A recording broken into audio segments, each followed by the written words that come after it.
A Bíblia diz no livro de Mateus, no capítulo 14, nos versículos de 1 a 36.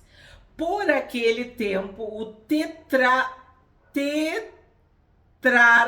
Herodes soube da fama de Jesus e disse aos que o serviam: Este é João Batista, ele ressuscitou dos mortos e por isso forças miraculosas operam nele. Então aqui, Herodes está bem louco. Ele está já com uma perturbação mental. Por quê? Por causa da culpa, por causa do remorso. Ele está sofrendo um tormento. O que é um tormento? É uma dor na mente que produz pensamentos loucos, desconexos da realidade. Para ele, Jesus não é Jesus.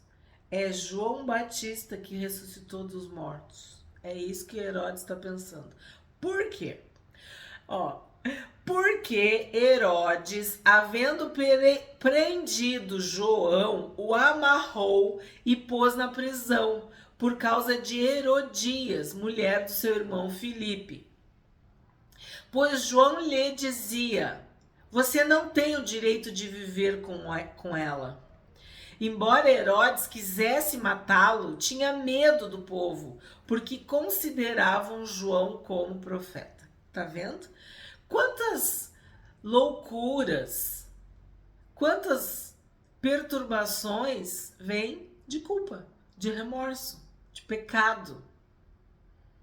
Quantas doenças mentais são originadas na culpa, pelo remorso. Tu é perseguido, teus pensamentos te dilaceram. Tu não tem paz na tua mente, porque tu não confessa teus pecados, tu não te arrepende, tu não conserta, tu não restitui, e daí tu é atormentado com maus pensamentos, com coisas ruins. Então o que acontece aqui? João Batista era profeta, ele tinha autoridade e ele não tinha medo de nada nem de ninguém, porque quem levantou ele foi Deus. Então ele enfrentava os pecados, ele denunciava do povo, dos governos, né, e de Herodes. E Herodes tinha medo do povo, porque o povo considerava João Batista. 6. Mas, quando chegou o dia do aniversário de Herodes, a filha de Herodias dançou diante de todos e agradou a Herodes. Este prometeu com juramento dar-lhe o que ela pedisse.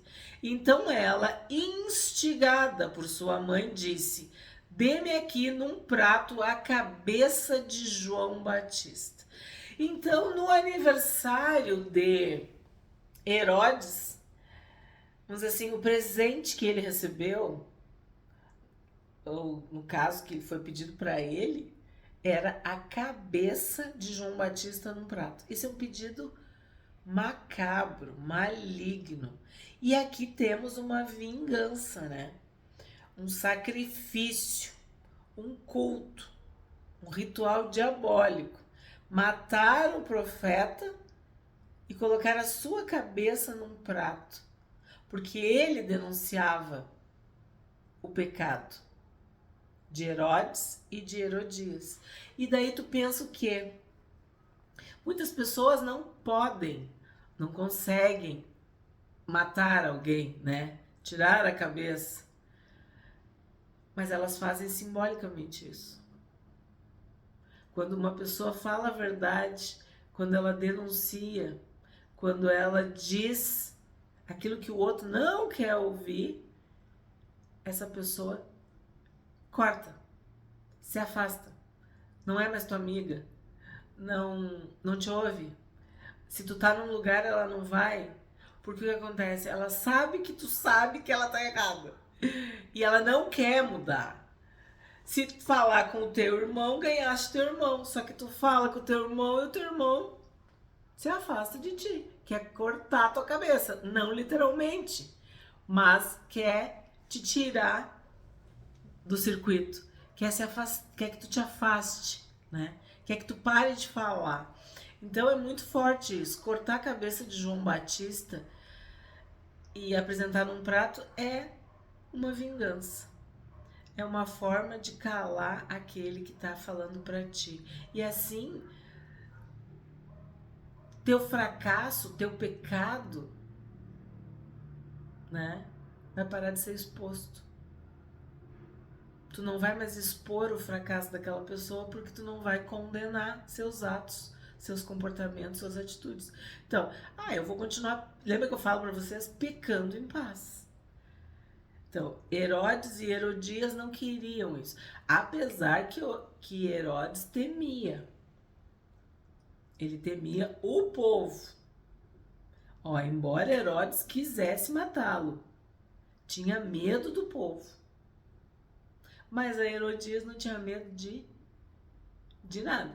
E incitou e instigou a filha a fazer este pedido maligno. 9. O rei ficou triste, mas, por causa do juramento e dos que estavam com ele à mesa, ordenou que o pedido fosse atendido. Aí aqui tu vê, né? A gente já viu no Sermão do Monte, sim, sim, não, não. Que passar disso vem do maligno.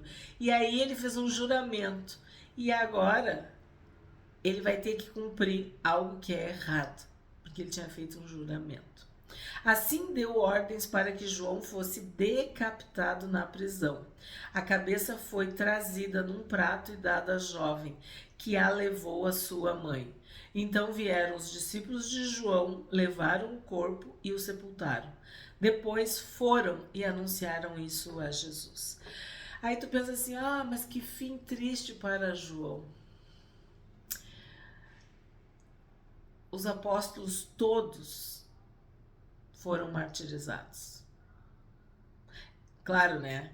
Exceto Judas, que se enforcou por causa da culpa, do remorso, tudo isso que Herodes também estava passando aqui, por causa do pecado não confessado, por não ter se arrependido, porque Satanás entrou em Judas e tal, mas os outros 11 foram martirizados, os outros 10 foram martirizados, exceto João, que foi prisioneiro na ilha de Patmos e lá, pela graça e misericórdia de Deus, recebeu a revelação do livro de Apocalipse. Então, o que a gente vê aqui? Que o João Batista morreu dessa forma, mas o João, após o Senhor Jesus, entre aspas, foi o único poupado desse martírio. Mas o próprio apóstolo Paulo também morreu dessa forma. E aí, o que ficou? Os discípulos de João sepultaram e avisaram depois a Jesus. A quem importava receber essa notícia? Quem precisava ouvir essa notícia? Foram e anunciaram isso a Jesus. 13. Jesus, ouvindo isto, o que? A morte de João Batista e essa circunstância, né? Retirou-se dali num barco para um lugar deserto à parte. Então aqui no 13 a gente vê que Jesus quis ficar sozinho. Jesus se afastou, Jesus se retirou. Ele foi viver seu luto. Tu imagina? É um golpe das trevas, né? É um contra-ataque do inferno. Preciosa é aos olhos do Senhor a morte dos seus santos. A gente nem conheceu João, a não ser pela escritura sagrada. E como dói, como é triste. Eu, pelo menos, lembro quando chegou a morte de Moisés, a morte de Arão. Tem circunstâncias assim que nos dilaceram, que é muito triste. Que tu vê que é realmente o salário, a consequência do pecado, da maldade humana. E quando a gente entra em contato com isso, dói, né? É muito triste. Então Jesus, ouvindo isso, retirou-se para um lugar deserto. E aqui temos uma lição. A gente precisa ficar quieto, ficar em silêncio, se afastar, digerir aquela dor, né? Administrar o nosso luto, a nossa perda, estar na presença de Deus, orar, se derramar, pedir para o Espírito Santo nos confortar, nos consolar.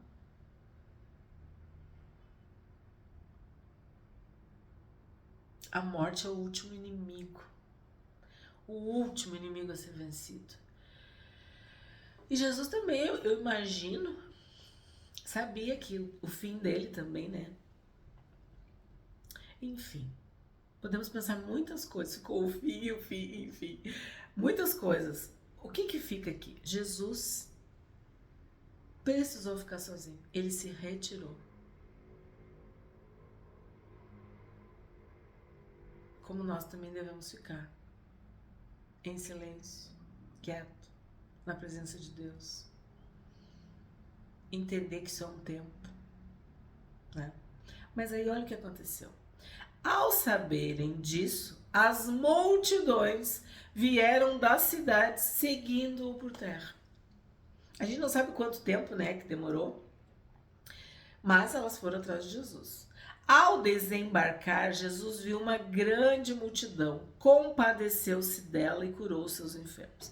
E aí eu tenho que falar para vocês, quando a gente está sofrendo, chorando, tá vivendo um luto, uma perda, a gente está olhando para nós mesmos, né?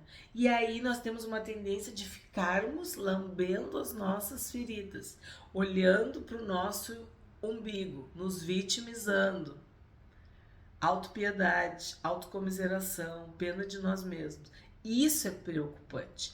Então, qual seria a reação ou a atitude saudável? Olha o que é que a gente aprende com Jesus aqui. Ele desembarcou, então quer dizer, ele saiu daquele lugar de dor, de luto, de afastamento. E ele viu uma grande multidão.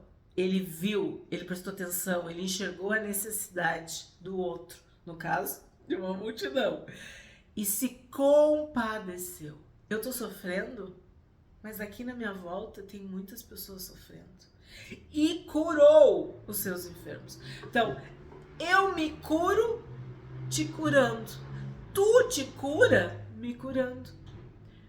Nós somos uma bênção para os outros e os outros são uma bênção para nós. Quantas vezes tu tá destruído, derrubado, desanimado e uma pessoa amada conversa contigo, te dá atenção, te abraça, te beija, sorri, faz uma oração, não sei, te convida para sair, faz algo por ti e tu recebe a cura, tu recebe um renovo, tu recebe um apoio, aquilo te fortalece, te dá um ânimo. Então o que Jesus fez aqui? Jesus se compadeceu da dor da multidão e curou os enfermos. Então, a nossa compaixão pelos outros nos cura. E eu, mesmo com luto, com perda, eu posso ser um canal de cura para os outros. Parar de olhar só para o meu mundo destruído, vamos dizer assim, abalado por causa do luto, da perda, e ajudar o próximo. Quantas pessoas que passaram por tragédias, por crises, questões dramáticas, críticas, difíceis na vida, que transformaram essa dor em amor, transformaram essa dor em cura, transformaram essa dor em compaixão pelos outros.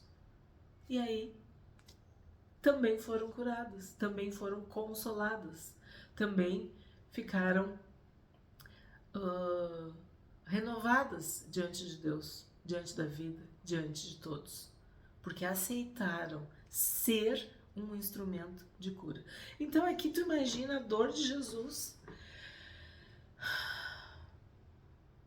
E o que ele fez com essa dor? Ele canalizou para ver a necessidade do próximo, para se compadecer do próximo e curar o próximo. E isso é uma lição para nós. 15. Ao cair da tarde, os discípulos se aproximaram de Jesus e disseram: este lugar é deserto e já é tarde. Mande as multidões embora, para que, indo pelas aldeias, comprem para si o que comer. Jesus, porém, lhes disse: não precisam ir embora. Deem vocês mesmos de comer a eles. Então, olha só, os discípulos estavam dizendo para Jesus o que Jesus tinha que fazer. Não. É Jesus que diz para os discípulos o que eles devem fazer. Então, de novo, não sou eu que digo para Deus o que ele vai fazer. Eu posso pedir, eu posso dizer o que eu quero, o que eu penso, o que eu acho. Mas eu me humilho, eu me submeto à vontade dele. E a vontade dele é que é boa, agradável, perfeita, que é soberana. Então aqui tu vê bem claro que os discípulos tinham uma ideia, tinham uma direção. Eles queriam que fosse feito isso, ó. Mande as multidões embora. Então eles estão dizendo para Jesus mandar as multidões embora, para que elas comprassem para eles o que para que elas comprassem o que comer. E Jesus diz, porém, quer dizer, não é isso que Jesus quer. Jesus quer que os seus discípulos deem de comer. Não é para mandar as pessoas sem o que comer, vazias. Não. É responsabilidade dos discípulos alimentar. Não despedir as pessoas vazias. Mas eles responderam: não temos aqui senão 5 pães e 2 peixes. Então Jesus disse: tragam esses pães e peixes aqui para mim. Então, tu não tem, mas o que tu tem, o pouco que tu tem com Jesus é muito. Tragam para mim. E tendo mandado que a multidão se assentasse sobre a relva, pegando os 5 pães e os 2 peixes, erguendo os olhos para o céu, os abençoou. Depois, tendo partido os pães, deu-os aos discípulos e estes deram às multidões. Todos comeram e se fartaram, e ainda recolheram 12 cestos cheios dos pedaços que sobraram. E os que comeram eram cerca de 5.000 homens, além de mulheres e crianças. Então aqui tu vê que Jesus traz para si a responsabilidade de alimentar o povo. Mas, antes dele agir, ele fala que os discípulos têm que dar. Deem vocês mesmos de comer a eles. Então, nós vamos agir por intermédio de Jesus. Ou Jesus vai agir por intermédio de nós. Vocês conseguem entender isso? Ele disse: vocês têm que dar de comida para eles. Vocês têm que alimentar essa multidão. Aí eles dizem: mas nós não temos nada. Tem 5 pães e 2 peixinhos. Mas traz para mim. E aí Jesus, o que ele faz? Ele ergue, olha o que diz ali, ó, erguendo os olhos para o céu, os abençoou. E ele partiu o pão. Então, aqui nós temos o céu, a bênção e o partir do pão. O compartilhar, a comunhão, comungar, dividir, multiplicar, abençoar. É isso que nós devemos fazer, né?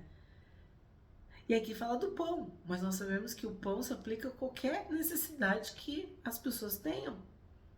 Como eu disse, é um sorriso, é um abraço, é uma conversa, é um carinho, é uma roupa, é um alimento. Não sei o que a pessoa precisa, mas nós podemos ajudar. De alguma forma, a gente sempre pode ajudar. A gente sempre pode abençoar. E sempre devemos e podemos orar. Erguer os olhos aos céus. O que quer dizer isso, erguer os olhos aos céus? Que ele ficou admirando? Não, ele estava pedindo o poder do alto, a bênção de Deus. E o que aconteceu? O milagre da multiplicação dos pães e dos peixes. 22. Logo a seguir, Jesus fez com que os discípulos entrassem no barco e fossem adiante dele para o outro lado, enquanto ele despedia as multidões. E tendo despedido as multidões, ele subiu ao monte a fim de orar sozinho. Então, o que que acontece? As multidões, imagina quantas pessoas, as multidões, não é a multidão, são as multidões. E aí Jesus despede, né, abençoa as multidões, e aí o que que ele faz? Ele sobe ao monte. E subir ao monte, eu falo para vocês, é sempre uma simbologia da presença de Deus. Tu ir para o alto, para o refúgio, para um lugar em Deus, subir ao monte. E aí diz, ó, a fim de orar sozinho. Nós precisamos renovar as nossas forças orando sozinho. Subir ao monte, chegar na presença de Deus sozinho, em secreto. E o teu Pai, que vem em secreto, te recompensa.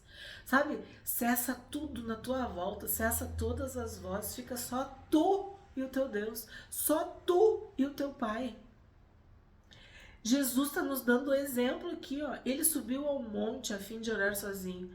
Aí tem pessoas que literalmente sobem ao monte, tá, ok, mas não é essa questão do monte, né? Pode ser o teu quarto, pode ser dentro do teu carro, num lugar em que tu fique sozinho, tu e Deus. Ao cair da tarde, lá estava ele só. Ao cair da tarde, tu lembra em Gênesis? Ao cair da tarde, no pôr do sol, na viração do dia, Deus vinha para ter com Adão no Éden. Final do dia, tu vai agradecer, tu vai entregar, tu vai contar para ele o que deu certo, o que não deu. Ao cair da tarde, lá estava ele só. Entretanto, o barco já estava longe, a uma boa distância da terra, açoitado pelas ondas, porque o vento era contrário. De madrugada, Jesus foi até onde eles estavam andando sobre o mar. Daí tu já fez o cálculo de quanto tempo Jesus ficou orando sozinho? Ele despediu as multidões, ele subiu o monte, ao cair da tarde, ele já estava lá no monte. Então ele ficou orando quantas horas? Do pôr do sol até madrugada.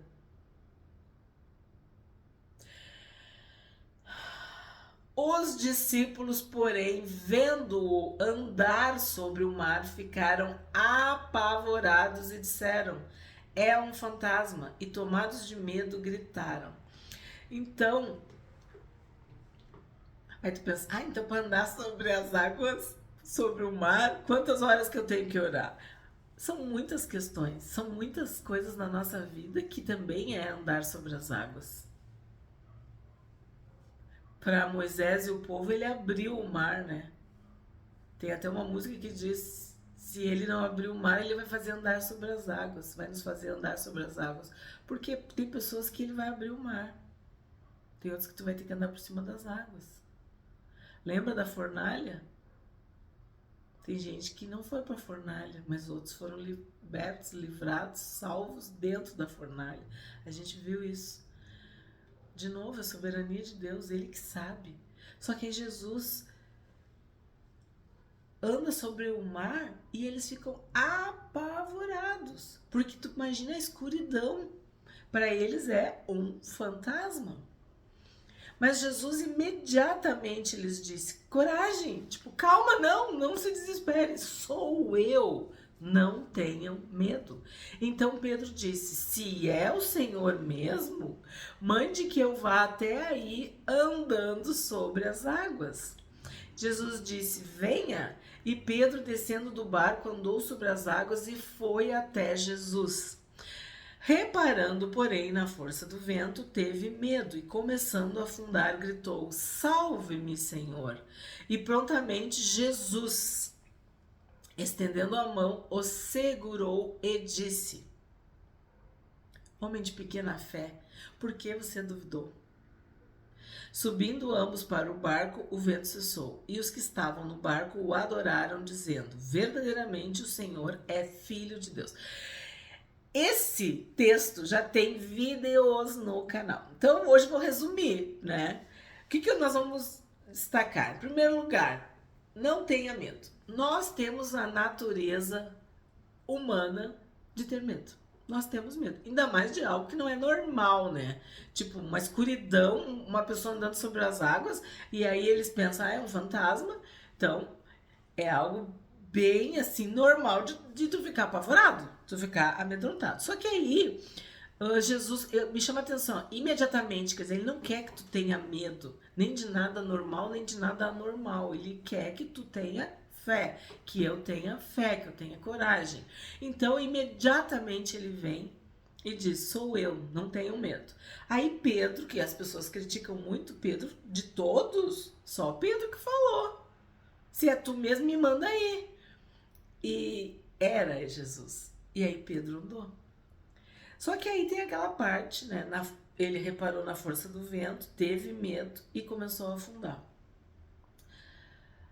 Nós, quando reparamos na força do vento, quer dizer, quando a gente olha para as circunstâncias, a gente fica amedrontado, apavorado. Nos sentimos pequenos. E aí o que tu tem que fazer? Tu tem que chamar Jesus. Tu tá afundando?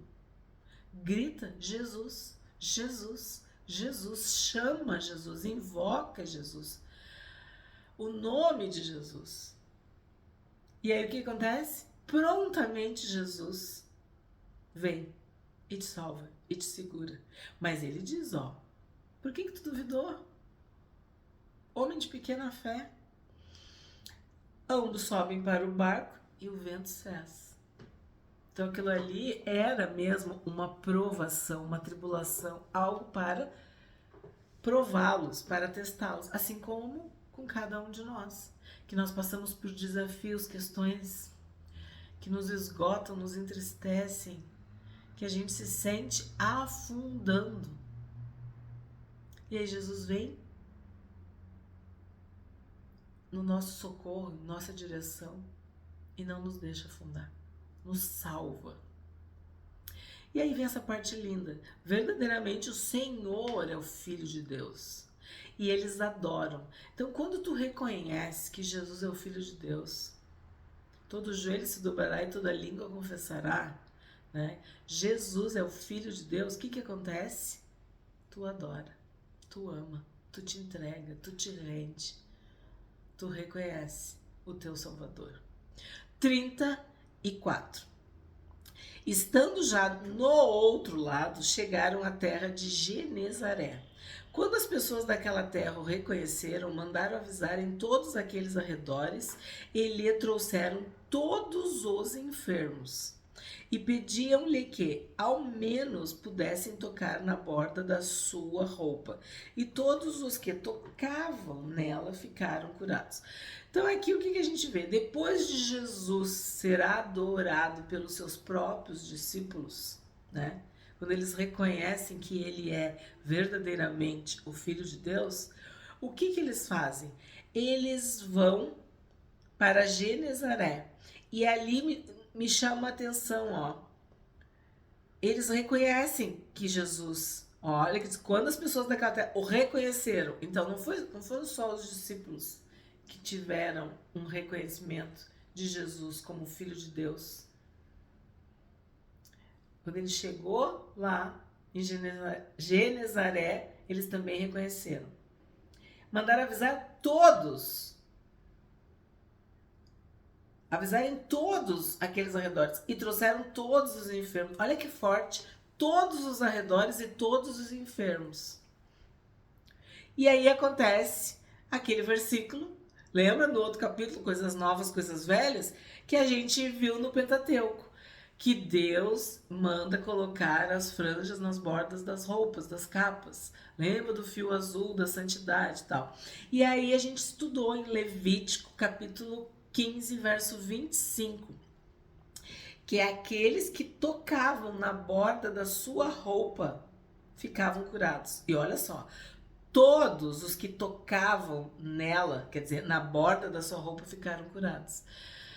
E aí a gente lembra do que a gente estudou em Levítico, porque Jesus é o Filho de Deus, ele era santo, ele tinha todo o poder e toda a autoridade.